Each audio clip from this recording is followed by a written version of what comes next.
본 방송에서 제공하는 투자 정보는 투자 판단에 대한 조언입니다. 방송에서 제공하는 주식의 가치, 가격 상승 및 하락에 대해서는 방송사에서 보장하지 않습니다.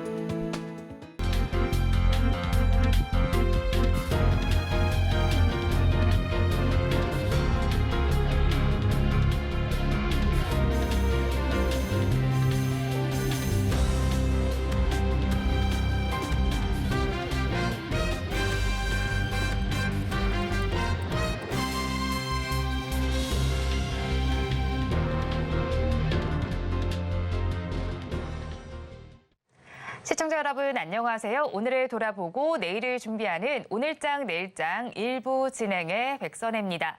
8월 하순 이후 처음으로 나스닥은 5일 연속 상승으로 마감을 했습니다. 이 훈풍을 우리 시장도 그대로 받았습니다. 코스피 시장도 4일 연속 상승세를 이어가고 있습니다. 양대 시장은 장 초반에 약간의 흔들림이 있기는 했지만 상승으로 다시 또 가닥을 잡고 있습니다. 국채금리도 안정세를 보이면서 시장 조금 안정을 찾는 모습입니다. 수급 양상은 양대 시장에서 조금 다르게 나타나고 있고요. 하지만 거래 대금이 좀 줄어들어 있는 만큼 우리 시장에서 지금 거래가 좀 활발하다고 보기는 어렵습니다. 거기 외환 보유액 역시도 3년 4개월 만에 최저치로 떨어져 있습니다. 강달러에 환율을 방어하느라 이런 현상이 나타났으니까 이 점도 염두에 두시기 바라겠고요.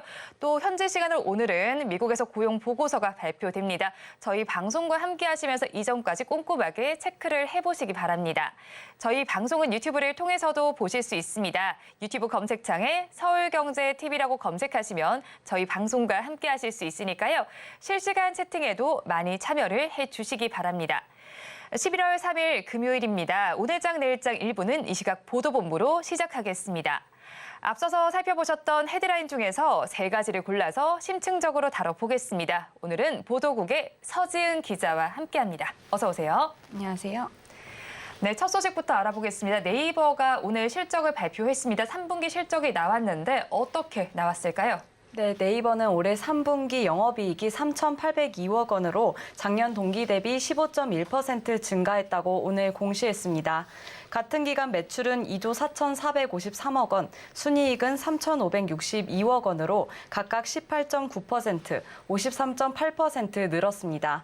사업 부문별 매출액을 보면 서치 플랫폼 8,985억 원, 커머스는 6,474억 원을 기록했습니다.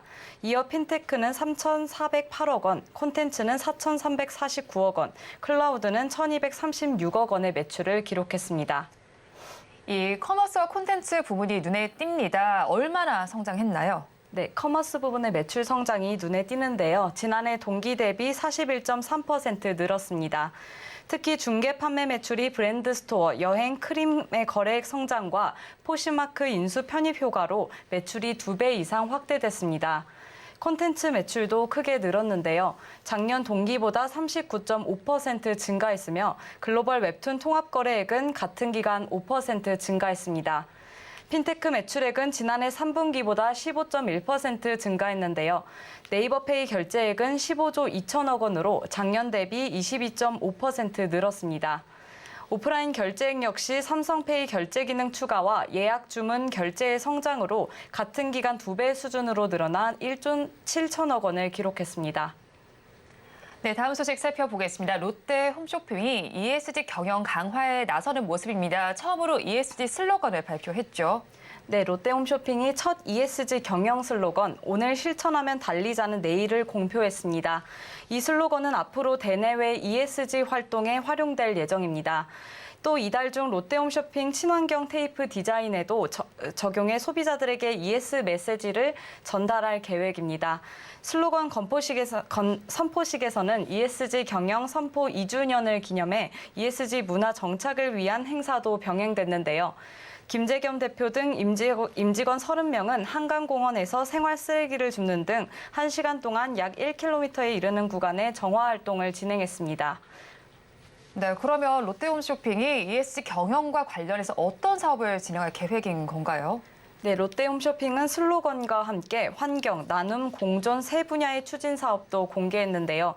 환경에서는 친환경 상품 입점 우대, 친환경 포장재 전면 시행 등을 통해 환경 경영 체제를 구축했습니다. 나눔 분야에서는 취약계층, 아동, 청소년, 홀몸 노인 등 맞춤형 나눔 활동을 확대 전개한다는 방침입니다. 또 공존 분야에서는 파트너사의 해외 판로 개척, 자금 지원 등에 힘써 동반 성장 환경을 구축하는 것을 목표로 삼았습니다. 마지막 소식 살펴보겠습니다. 현대차의 신형 산타페가 각진 디자인이 적용이 되면서 출시 때부터 인기를 끌었습니다. 그럼 지금 얼마나 팔렸나요? 네, 산타페의 5세대 완전 변경 모델 디올 뉴 산타페는 지난달 총 8,331대가 팔리며 베스트셀링 모델 3위에 올랐습니다. 산타페 월간 판매량이 8,000대를 넘어선 것은 2019년 6월 이후 4년 4개월 만입니다. 지난 8월 출시된 신형 산타페의 외관은 상자 형태의 각진 디자인으로 바뀌었으며 아웃도어 활동에 적합하도록 후면부에는 대형 테일게이트가 적용됐습니다. 이러한 디자인 변화에 더해 전면부와 후면부에는 현대차의 엠블럼을 재해석한 H라이트가 탑재됐습니다. 기아의 소렌토가 중형 SUV 시장에서 선두를 달리고 있는데 그러면 이제는 2강 구도로 보면 되는 건가요?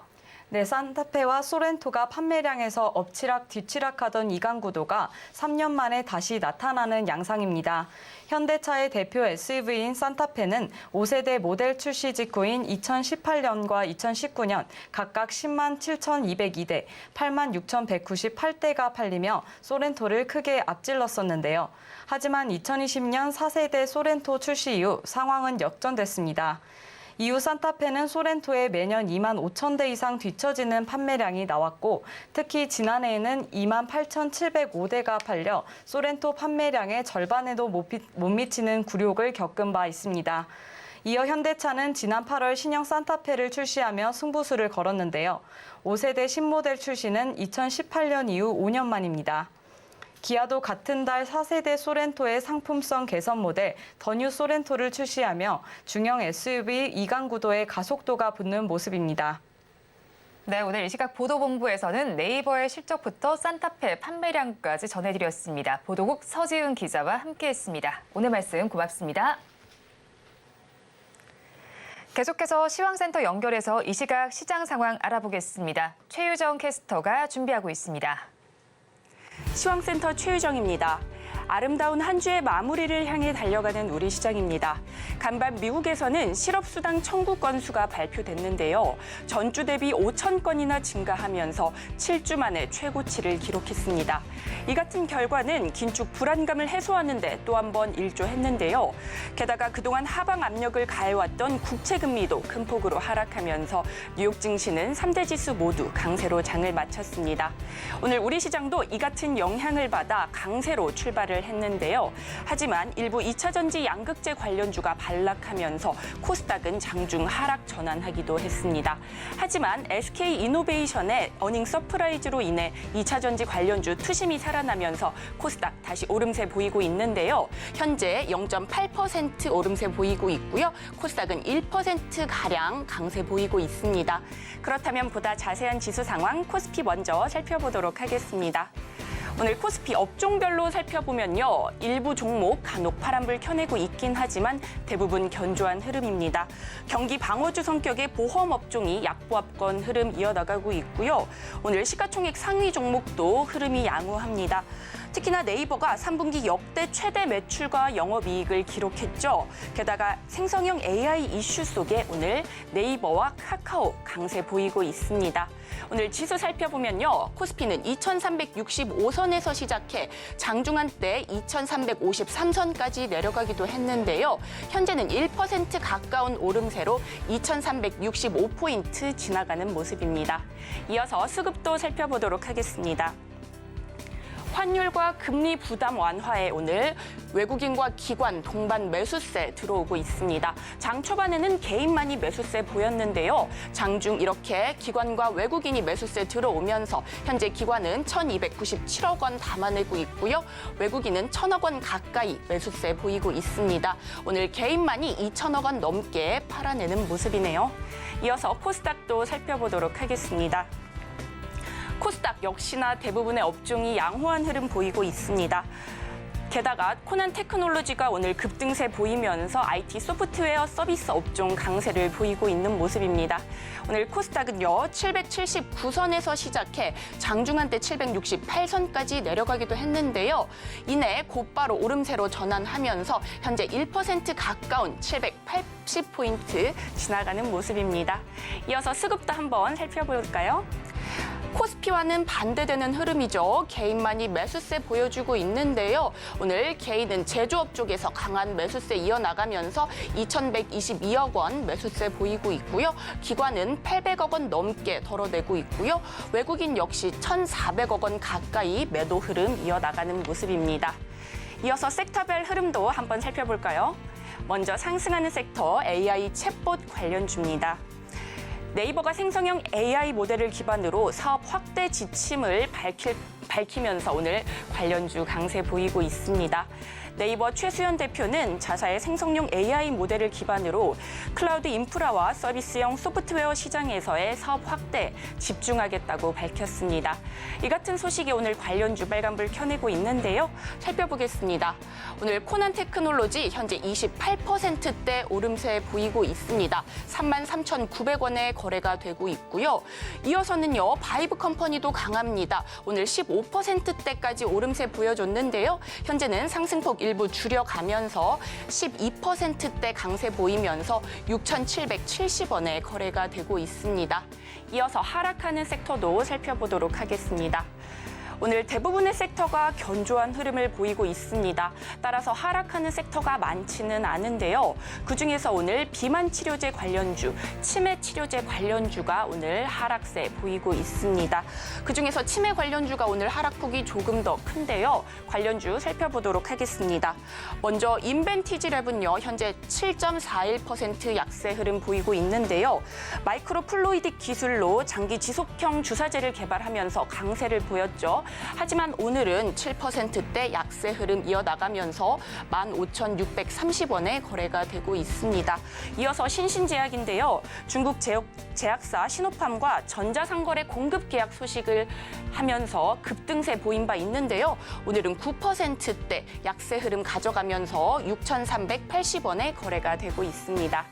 이상 오늘장 시황 살펴봤습니다. 남은 오후장도 저희와 함께 하시면서 현명한 투자 전략 세워가시기 바라겠습니다. 이상 시황센터 최유정이었습니다.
변하는 시장의 이슈와 주가의 변동성에 투자 전략을 업데이트해보는 시간입니다. 오늘은 헤르메스 스탁 하창환 본부장과 함께합니다. 어서 오세요. 네, 안녕하십니까.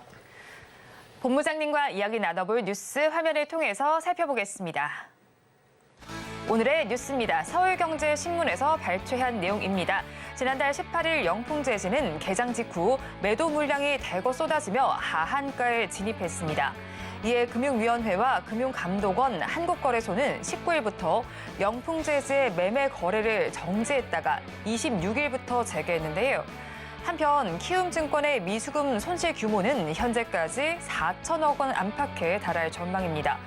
관련해서 오늘은 영풍재즈 거래량이 터지면서 강세를 보이고 있습니다. 자세한 내용 짚어보겠습니다.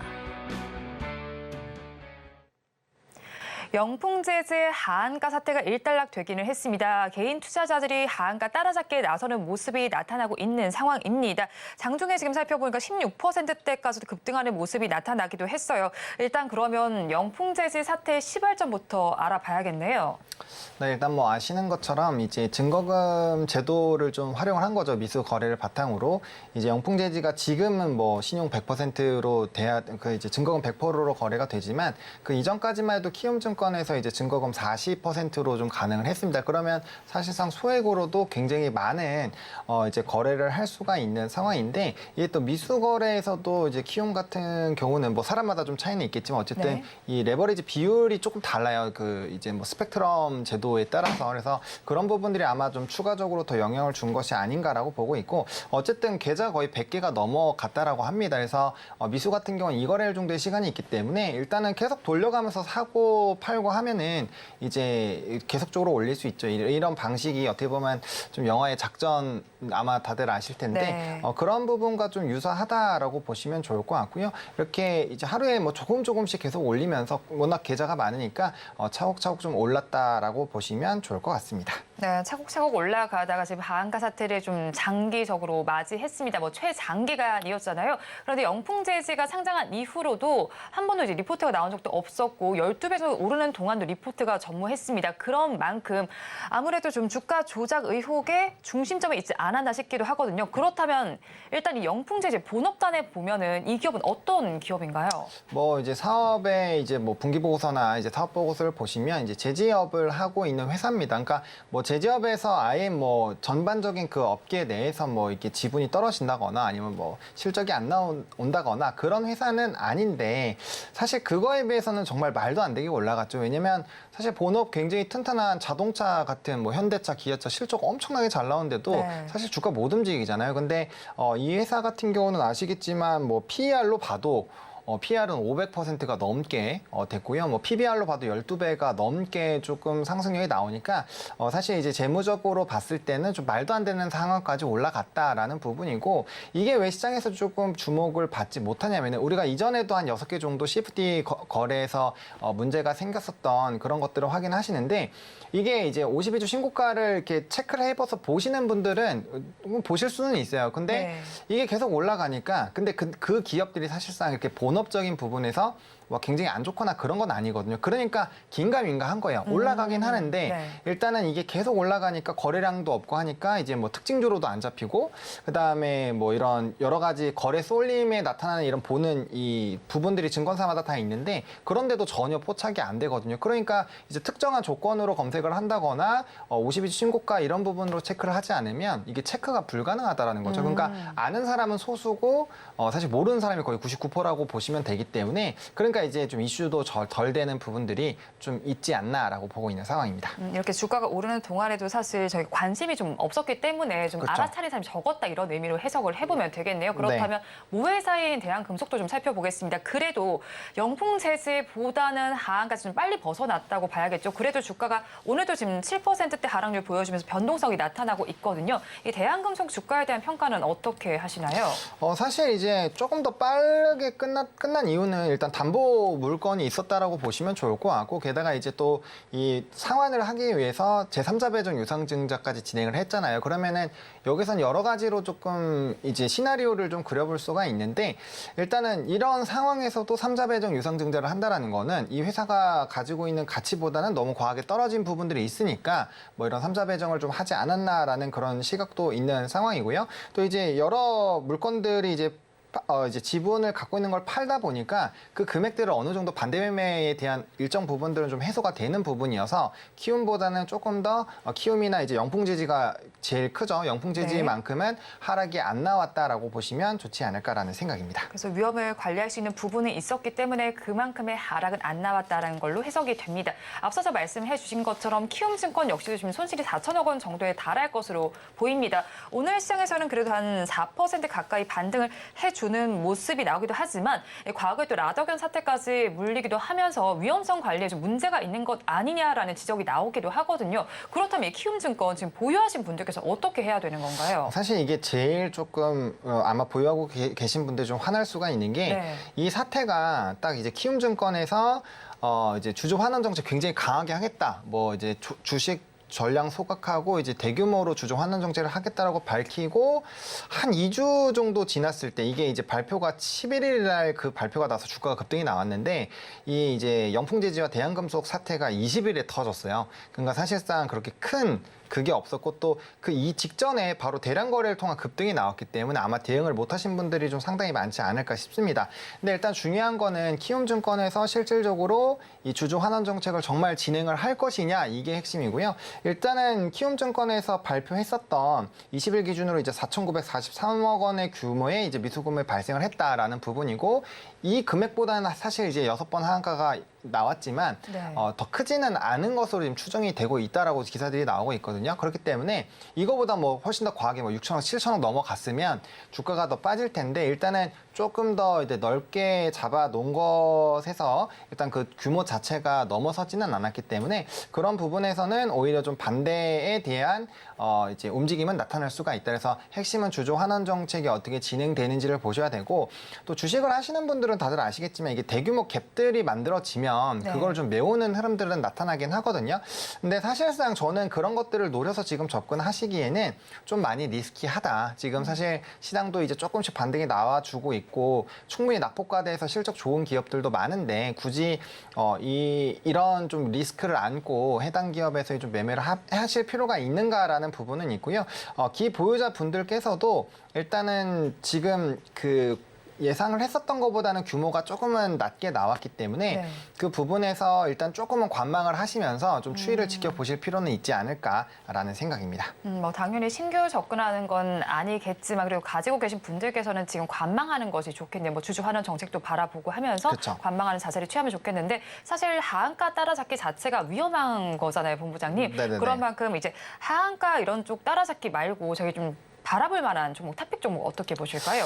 사실 지금 상황에서 조금 보실 만한 섹터는 전 진짜 많다라고 생각을 하는데, 그중에서도 좀 미용 의료기기 쪽을 좀 선택을 했습니다. 최근에 이제 AI 의료 쪽도 굉장히 좀 핫해서 그쪽을 들고 올까도 했는데, 일단 JLK가 이미 그 이전 고점까지 올라갔고 지금 유닛이나 뷰노가 굉장히 빠르게 쫓아가고 있어서 좀 이제 또 후발로 들어가시는 것이 아닌가라는 생각이 들었고요. 그다음에 이제 미용 의료기기 같은 경우 사실 실적 베이스로 계속 관심을 받고 있었던 섹터고, 최근에 이제 미국의 전 세계 1위 기업이죠. 인모드의 실적 부담감이 발생을 하면서 우리나라 종목군들은 실적에 기대감이 있음에도 불구하고 주가가 좀 같이 끌려 내려간 부분들이 있습니다. 근데 인모드 같은 경우는 미국 지역에 좀 특화가 많이 되어 있고요. 그다음에 워낙 기기 자체가 굉장히 비쌉니다. 우리나라랑은 뭐 가격 차이가 엄청나게 많이 나요. 그리고 우리나라 기업들은 대부분 소모품에 대한 매출 비중들이 적어도 한 30%씩은 되거든요. 그래서 그런 부분에서 봤을 때 수익성 디펜스가 충분히 될 것이다. 그리고 지난 이제 9월달, 10월달 이제 데이터들을 보시면, 일단 수출 데이터들을 봤을 땐 브라질이 전년 대비 86% 정도, 그리고 일본 지역에 18% 정도 늘어났는데 미국에서는 소폭 상승이에요. 근데 이제 이 미용 의료기기 쪽에서 미국이 가장 높기는 하지만 그래도 그의 3분의 2 정도 수준이 일본이나 브라질이나 이런 기타 지역에서 나오고 있거든요. 근데 우리나라에서 미국에 뭐 정말 이제 집중해서 하는 기업은 되게 소수예요. 그렇기 때문에 이런 지역 자체가 굉장히 다변화가 되어 있다라는 점이 좀 사실 좀 유리한 부분이라고 보실 수가 있을 것 같고, 또 이제 소모품 같은 경우는 앞으로 의료기기가 많이 팔리게 되면 거기에 따른 소모품이 계속 팔리게 되는데 아직까지 우리나라 기업들이 전 세계 점유율로 보면 상당히 낮습니다. 아직 한 자릿수거든요.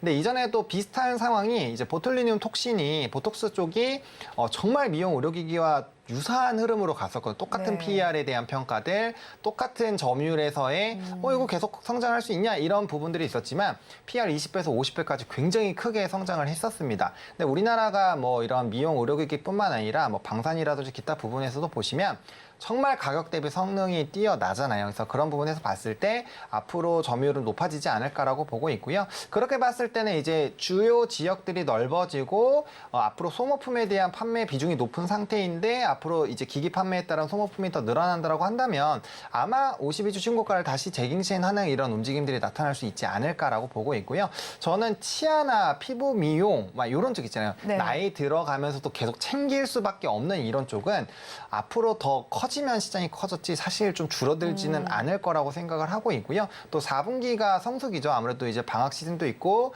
좀 계절적인 이런 여유가 생기다 보니까 성수기인데 거기에 따른 좀 기대감들이 있고요. 또 이제 내년 올해 하반기 그리고 내년으로 넘어가면서 대부분의 미용 의료 기기 업체들이 이제 새로운 신제품들이 또 출시가 됩니다. 네. 그래서 거기에 따른 추가적인 실적 모멘텀이 좀 커지고 있는 상황이어서 오히려 이렇게 눌림목이 나온 상황에서 단기적으로 반등이 나오기 시작하는 이 시점에서 좀 관심 있게 보시면 어떨까라는 생각을 하고 있습니다. 그럼 미용 의료기기 중에서 어떤 네. 종목에 조금 더 집중을 해볼까요, 본부장님?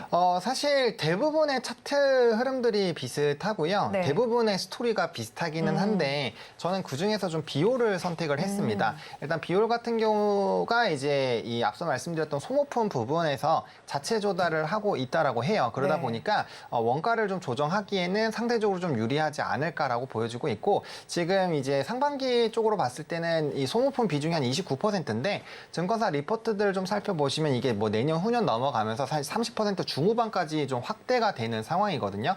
그렇게 됐을 때는 앞으로 소모품으로 돈을 버는 구조로 간다라고 한다면 얼마나 이런 생산 수요가 늘어났을 때 빠르게 생산을 늘릴 수 있고 그다음 원가율을 조절할 수 있는 쪽이 하다라는 생각이 드는데 그중에서 이제 비율이 좀 많이 유리하지 않을까라고 보고 있고요. 영업이익률이 지금 50%가 넘어갑니다. 그러니까 실적적인 이런 수익성 부분도 상당히 좀 뛰어나다라고 보시면 좋을 것 같고 앞서서 이제 신제품에 대한 얘기를 좀 말씀을 드렸는데 지금 요 미용 의료기기 쪽에서 가장 기대가 되는 게 비침습 고주파라는 겁니다. 이제 뭐 RF라고 보통 표현이 많이 되는데 네. 이 제품이 기존에 나와 있는 제품들의 가격 대비 한 50% 정도 마진율이 높다라고 해요.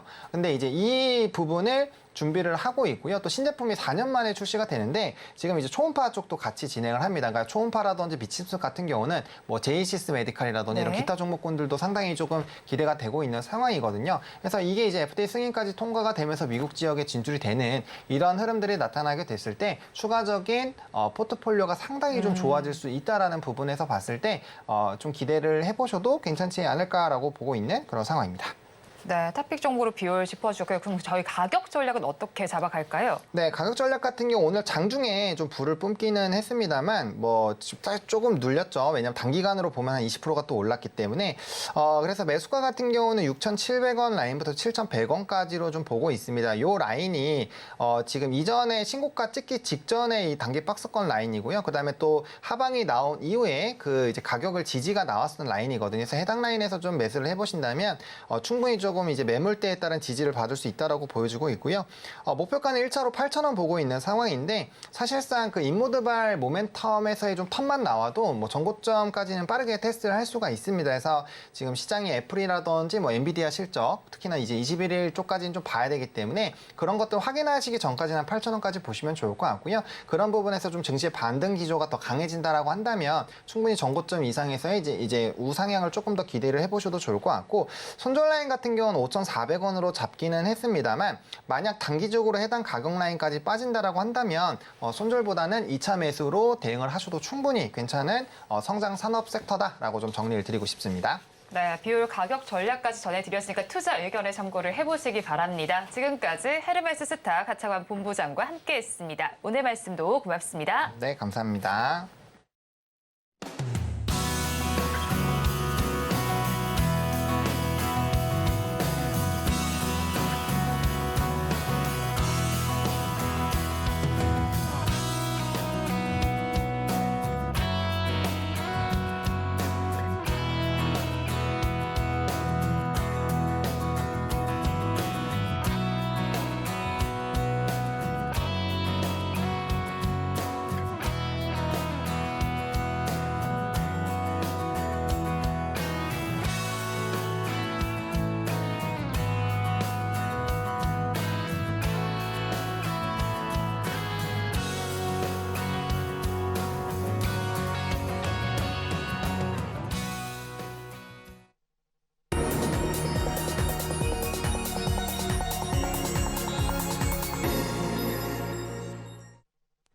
마켓 리더의 시선으로 글로벌 경제와 산업 트렌드를 체크하고 이걸 수익으로 연결해보는 시간, 고수의 선택 시간입니다.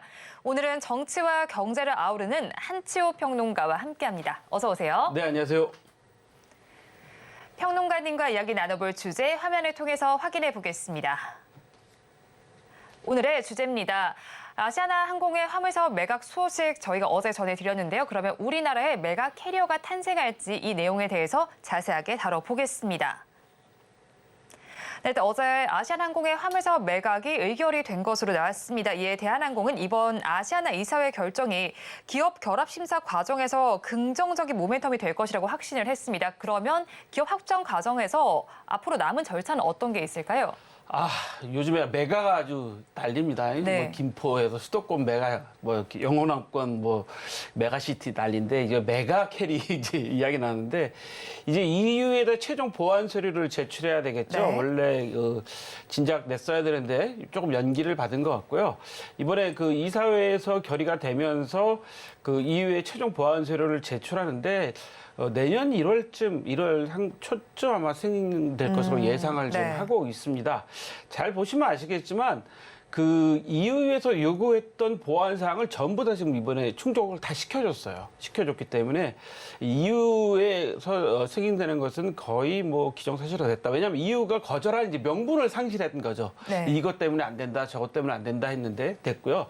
그럼 EU의 이제 절차가 끝나는 과정 하에서 이제 미국이나 일본도 이제 우리나라로 말하면 공정위에서 승인 절차를 해줘야 되는데 아마 EU 수준으로 요구하지 않을까라고 예상을 하고 있습니다. 그 EU 수준이라고 말씀드리는 것은 EU가 이번에 그 항공산업 경쟁력이 엄청 약화됐어요. 코로나 때문에. 네. 그래서 EU가 사실 이번에 이렇게 까다롭게 이 매각 합병에 대해서 이야기하는 것도 사실 살펴보면 코로나를 겪으면서 EU권에 있는 국가들의 그 항공사들이 항공 경쟁력이 엄청 떨어졌습니다. 우리나라도 뭐 여객 수요가 줄어든 건 더 말할 것도 없을 네. 뿐더러 화물 경쟁력이 확 떨어지는 바람에 EU에서 판단해 볼 때 이게 자칫하면 우리나라 대한항공이나 아시아나항공 합병 항공사에다가 이게 완전히 뭐 시장은 잠식당하지 않을까 뭐 이런 우려 때문에 했던 것인데 사실은 그런 불안감을 보여줬어요. 그래서 화물도 사실 포기하게 됐고 4개국의 노선을 포기하라고 했습니다. 그 4개국이 네. 제가 알기로는 파리, 바르셀로나, 그다음에 프랑크푸르트, 로마 뭐 이 노선을 포기하라고 아시아나 이제 다니고 있던 노선을 네. 포기하라고 했는데 뭐 우리나라 입장에서는 포기하겠다. 사실은 이 4개 노선의 그 점유율이 그렇게 높지 않습니다. 전체로 놓고 볼 때. 네. 그래서 아마 한 것 같고요. 그렇다 보니까 이제 그 EU에서는 이게 강력하게 요구를 했고, 우리는 뭐 받아들여줄 수 있을 정도로 생각했고요. 이제 양사의 합병 절차만 좀 남아있는데 좀 늦게 승인이 예상보다 이루어지는 바람에 당초에 2026년에 좀 완료를 될 것으로 예상했는데 한 1, 2년 정도 더 늦어지지 않을까라고 지금 조심스럽게 저희가 생각을 하고 있는데요. 왜 1, 2년 정도 늦을 거라고 또 생각을 하고 있냐면 이게 사실 이제 EU 이제 합병 승인이 나고 그다음 미국과 일본이 또 빠르게 합병 승인이 내년 상반기나 뭐 연말까지 다 난다고 하더라도 이 양사가 합병하게 되면 뭐 여러 가지 그 직원들 문제, 뭐 네. 노선 배분 문제, 고용 승계 문제, 그다음에 LCC를 어떻게 재편성 자회사인 LCC가 자회사가 3개가 되는 거죠. 네. 이 3개 자회사 LCC 어떻게 재편할 건지 문제 뭐 이런 것들을 다 정리를 해야 되기 때문에 시간이 좀 오래 걸립니다. 그래서 그 과정 중에서 이제 다 처리를 하겠죠.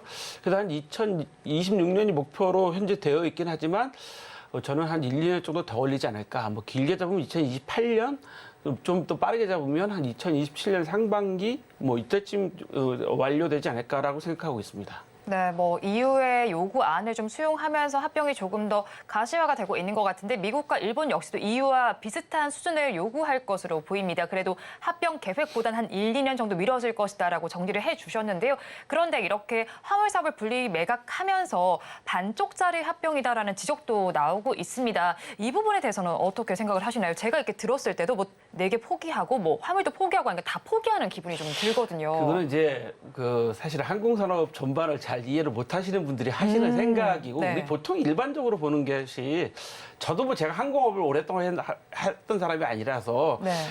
항문적으로나 또 현장에 계신 분들 그다음에 그 내부자들한테 이제 이야기 듣는 것으로 다 종합해서 보면 네. 이게 장기적인 포석이죠.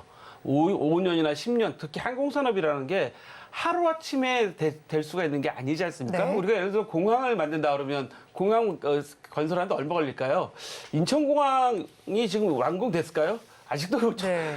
처음 계획하고 아직 완공 다 안 됐습니다. 제4활주로도 만들어야 되고 네. 그거 다 확장해야 될 문제가 있기 때문에 오래 걸리죠. 오래 특히 수십 년 걸린다고 볼 수도 있겠죠. 그렇기 때문에 그 장기적인 포석이라고 봐야 되고요.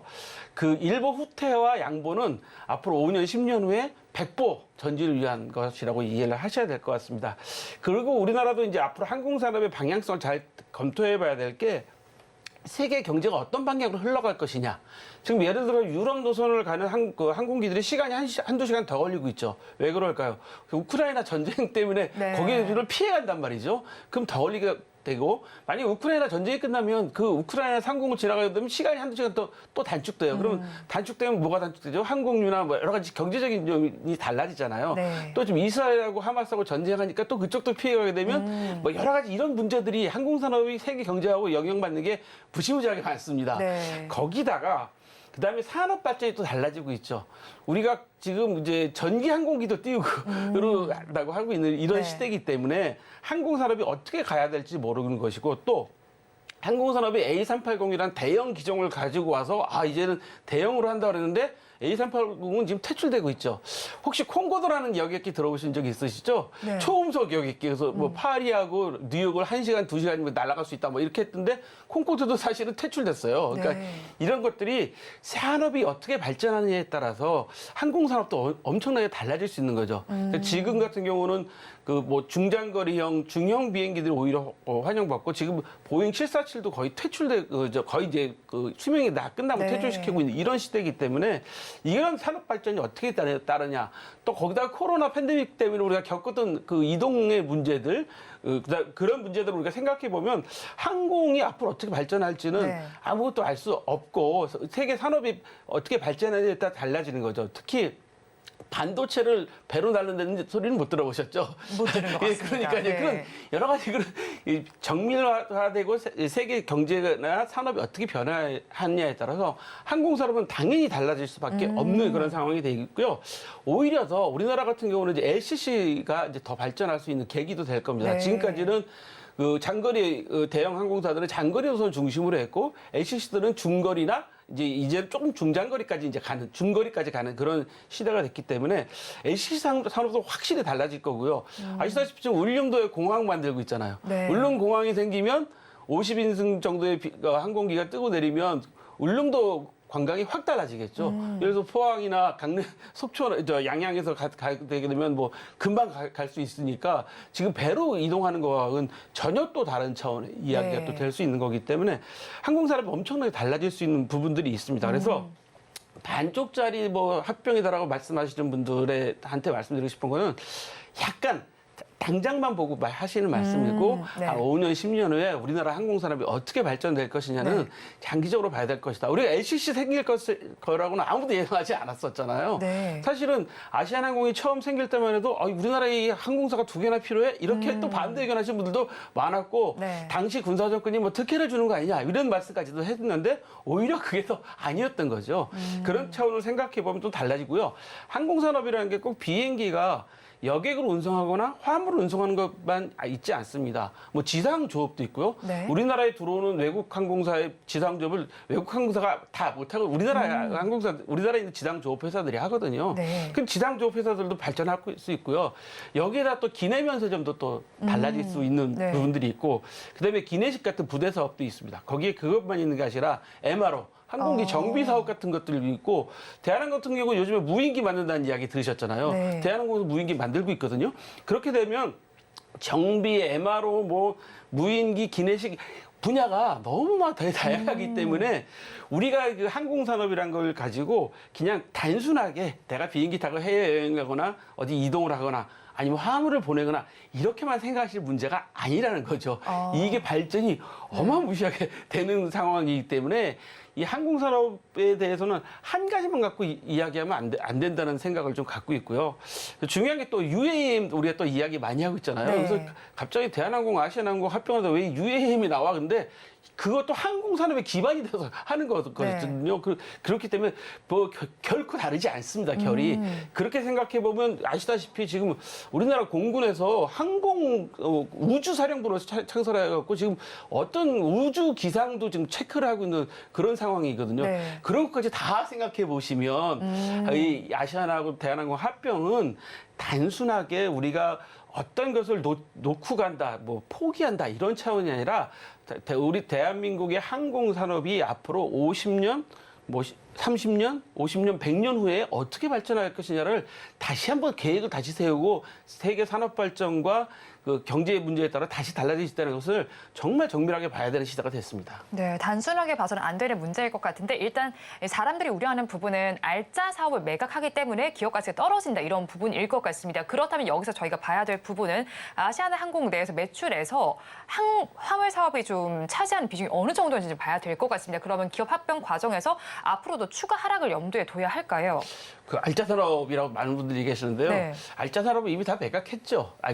기내식 다 매각했잖아요. 네. 아시아나도 기내식 매각할 때 그 배임 문제 일어나서 회장께서 처벌 받으셨죠. 네. 대한항공도 지난번 그 M&A 문제 때문에 돈이 없어서 사실은 그 기내식 네. 매각을 한 상황입니다. 자, 그리고 따져보시면 금년 상반기 매출액 중에 제가 따져보니까 여객이 2조 5천억, 화물이 한 7,800억 정도 돼요, 아시아나가. 네. 근데 화물이 22% 정도 그 비중이 되고요.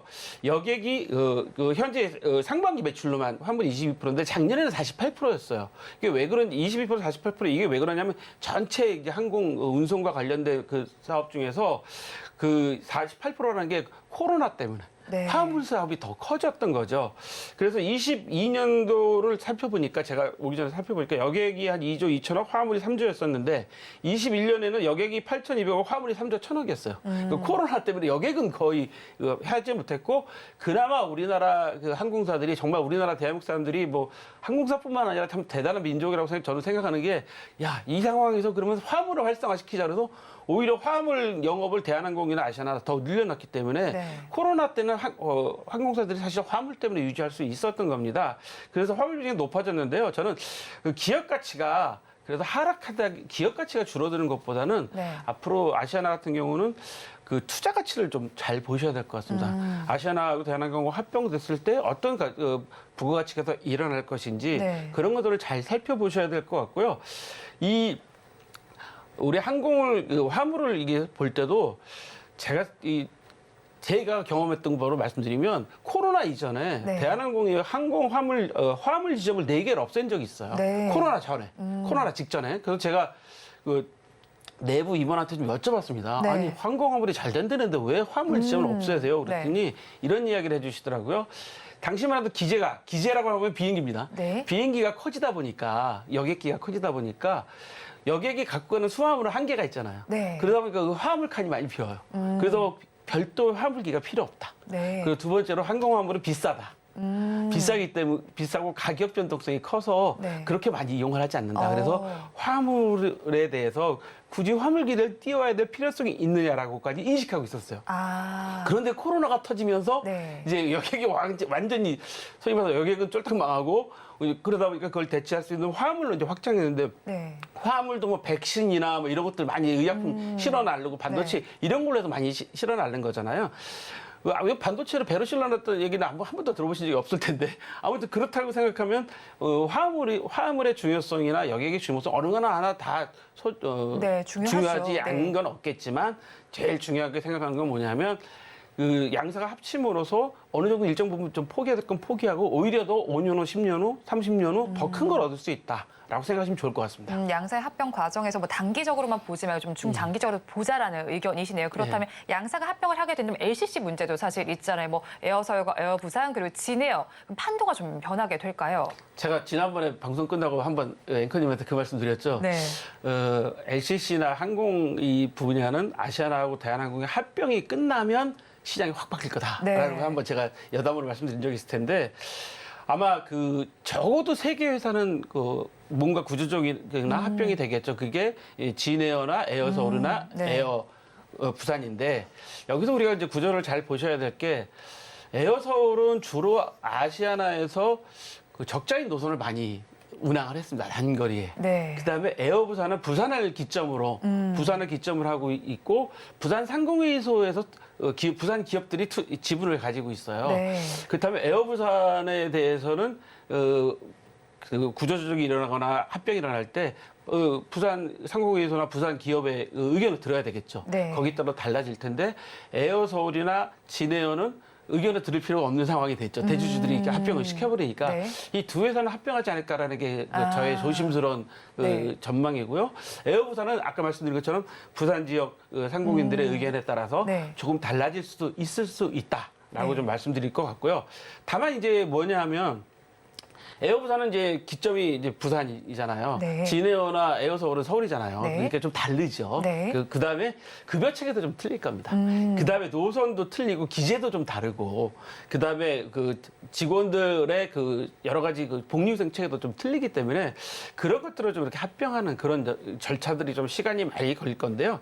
제일 중요한 것은 그 에어부산 같은 경우는 현재 집에 주주들이 어떻게 나올 것이냐에 따라 달라질 것이고 제일 중요한 게 조직 동질화 문제가 가장 큰 문제가 될 거예요. 지금도 뭐 같은 자회사라고 하더라도 서로 좀 조직 문화가 좀 아주 틀리기 때문에 네. 그런 차원이 있고 업무 절차도 좀 틀리죠. 왜냐하면 대형항공사하고 LCC하고는 당연히 그 고객에 대한 서비스가 틀리기 때문에 그런 다른 부분들이 있기 때문에 그런 것들을 감안한다고 하면 아마 시장 판도는 확 달라지지 않을까. 그렇다면 지금 중장거리 노선에서 갑자기 아니죠. 중장거리 노선에서 두각을 나타내고 있는 에어프로미아나 네. 그다음에 티웨이나 제주항공 이런 쪽이 오히려 더 강력하게 나올 수 있고 나머지 이제 중소항공사들은 자기 나름대로의 특색을 가지려고 할 것이고 아까 네. 말씀드린 것처럼 울릉도가 이제 운항이 되기 시작하면 국내 여객을 활성화시킬 수 있는 방안도 나올 수 있을 것이고요. 소형 항공기로 가다 보면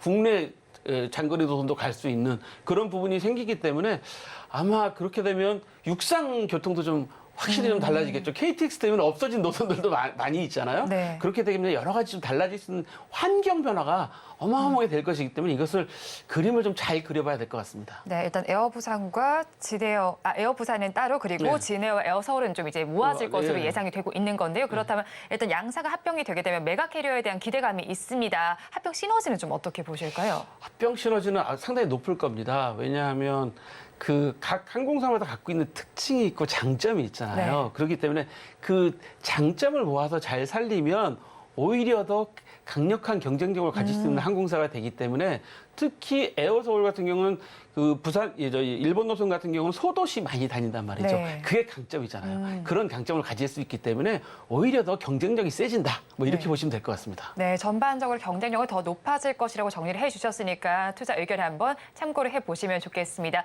지금까지 한치호 정치경제평론가와 함께했습니다. 오늘 말씀도 고맙습니다. 오늘장 내일장 일부에서 전해드린 내용 정리해서 보여드리겠습니다. 화면으로 확인해 보시죠. 오늘장 내일장 일부의 핵심입니다. 오늘 여러 가지 하한가 사태에 엮여 있던 종목입니다. 키움증권의 경우에는 앞으로의 주주 환원 정책에 대해서 꼭 확인을 해보시면서 접근 전략 세워보시면 좋겠고요. 다음으로 하한가에 따라잡기보다는 다른 종목에 좀 눈을 돌리시면 좋겠습니다.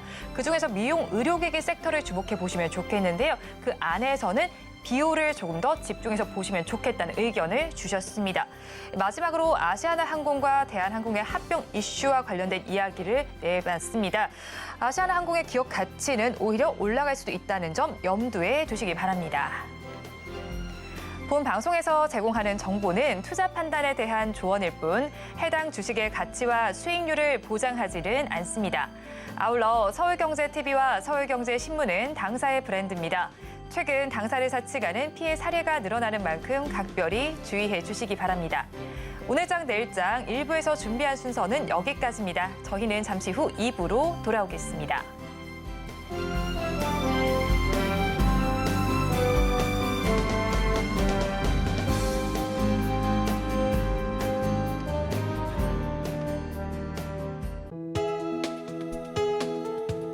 본 방송에서 제공하는 투자 정보는 투자 판단에 대한 조언입니다. 방송에서 제공하는 주식의 가치, 가격 상승 및 하락에 대해서는 방송사에서 보장하지 않습니다.